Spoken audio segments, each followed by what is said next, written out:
pessoal. Estamos hoje aqui para poder conversar um pouco sobre o último lançamento dos professores pesquisadores Aldo Dinucci e Julien, que diz respeito à tradução do Manual do Epiteto, o Manual do Estoicismo, Epiteto, pela Pinguim Companhia das Letras.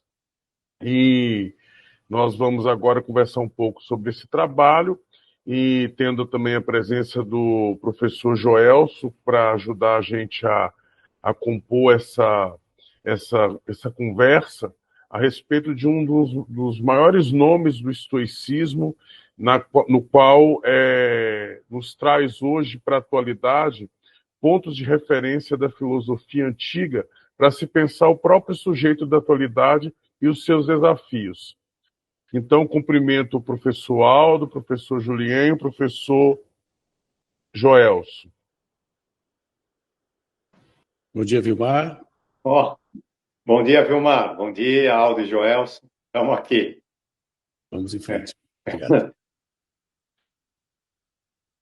Bom, a princípio eu quero começar perguntando para vocês quais foram as maiores dificuldades que vocês encontraram ao se debruçarem sobre esse trabalho, os desafios, na parte como tradutor mesmo, no exercício da tradução, se houve muitas dificuldades, quais foram, se vocês poderiam apontar quais foram os maiores desafios desse trabalho. Vai nessa, Aldo? Ou vai comigo? Deixa eu começar.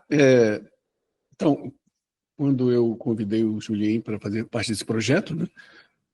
Foi o projeto CNPq, inclusive, financiado pelo CNPq. A gente começou a trabalhar, né? E não foi uma dificuldade, foi uma oportunidade de aprendizado. Aqui o Julien vinha daquela escola do Murasco, né? É um método de aprendizagem, de tradução diferente, né? mais moderno, e eu tinha aprendido o beabá da cólera, né? Como se dizia antigamente, né? Na antiguidade. A ira de Aquiles, as primeiras palavras lá da Ilíada, né? A ira de Aquiles, alguma coisa assim. E eu aprendi o grego pelo método antigo mesmo, de decorar e tudo mais, lá com o professor Fernando Rodrigues, do IFIX, e com a professora Maura Iglesias. Então, a gente trocou muita figurinha nesse meio tempo que a gente traduziu os fragmentos e o manual de Epiteto. Então, eu aprendi muito com esse método do Murasco, através do Julien, e esse por exemplo, de evitar as metáforas, as interpretações, e se fixar sempre que possível na primeira entrada ao dicionário, que é o sentido primário, e entre outras coisas. E foi um processo muito prazeroso, né, que a gente ficou alguns anos nos encontrando no shopping, tomando um café e verificando as traduções.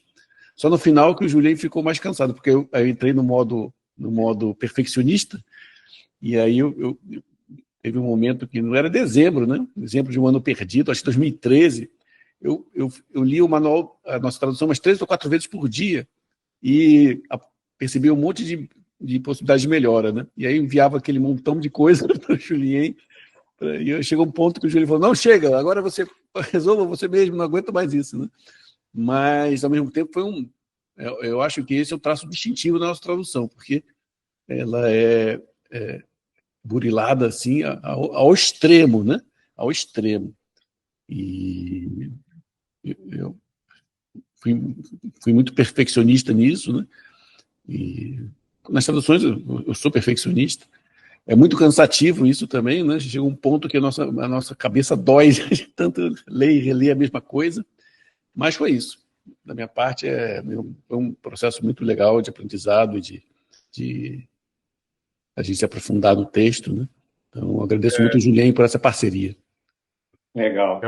O trabalho de tradução já é difícil. Imagina traduzir do grego antigo, né? Então, assim, eu acho interessante o Aldo falando isso, porque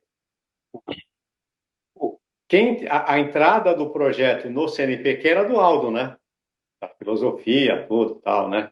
Eu, na época, não tinha muita consciência que era um projeto do CNPq, né? Eu estava entrando como um colaborador, assim, a hora que ele me fez o convite, ele deve ter falado tudo isso, mas na minha cabeça nem não registrou. Então, vamos traduzir epiteto. Eu, um trabalho de grego, né, professor do departamento de história, cadeira de história antiga, legal, vamos.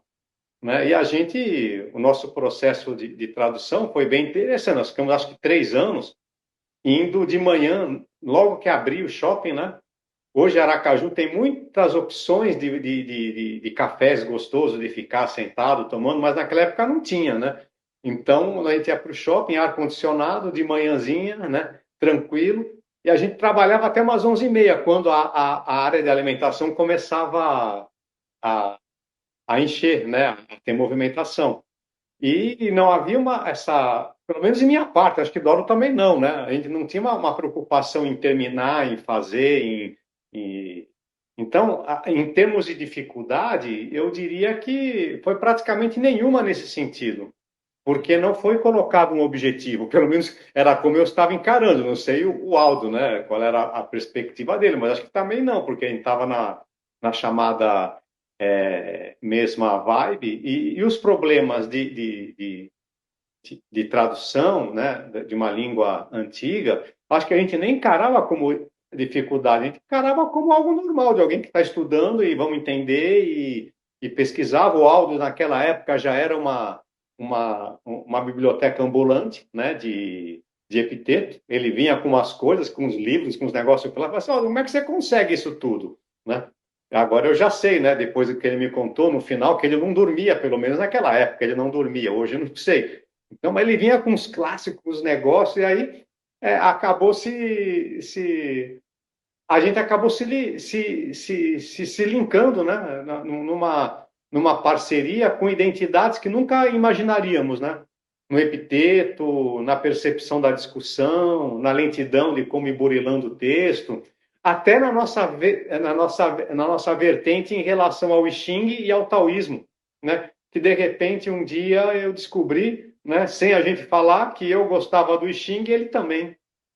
Então a gente teve uma comunhão. Na perspectiva de tradução aconteceu bem isso, assim, né? Eu tinha uma perspectiva do aprendizado do professor Henrique, e não vou dizer se é antigo ou se é moderno, mas bem diferente, bem singular. E o Aldo, a formação, que também é boa, mas a formação tradicional, né? Que também é boa. Eu falo tradicional porque não era do professor Henrique. E aí houve aquele contraste, né?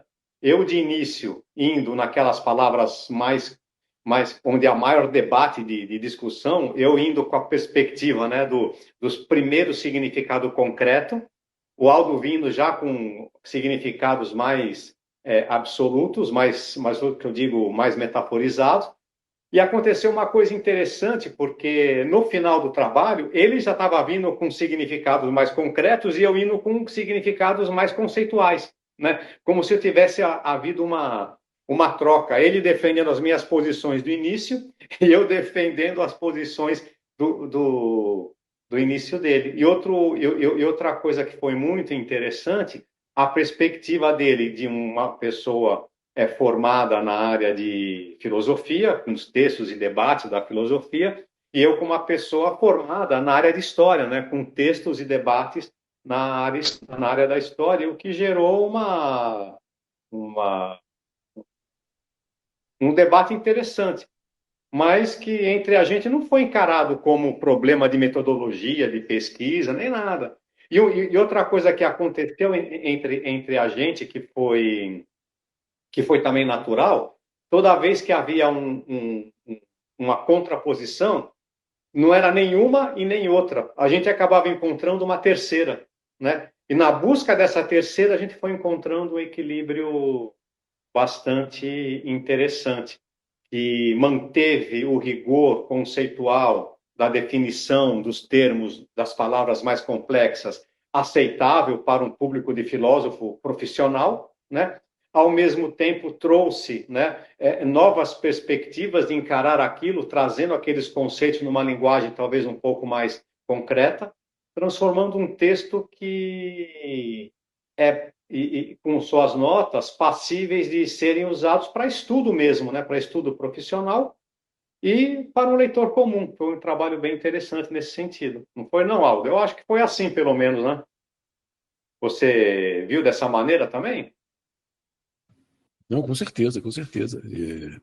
É um texto que tem essa pretensão, né, de servir como um texto acadêmico, ao mesmo tempo um texto que possa ser lido pelo restante da humanidade. Né? Isso é uma coisa que eu sempre me preocupei, né? Porque essas traduções muito técnicas, assim, acadêmicas, que eles escrevem um português alternativo, que não é um português real, é um português, sei lá, do mundo fictício.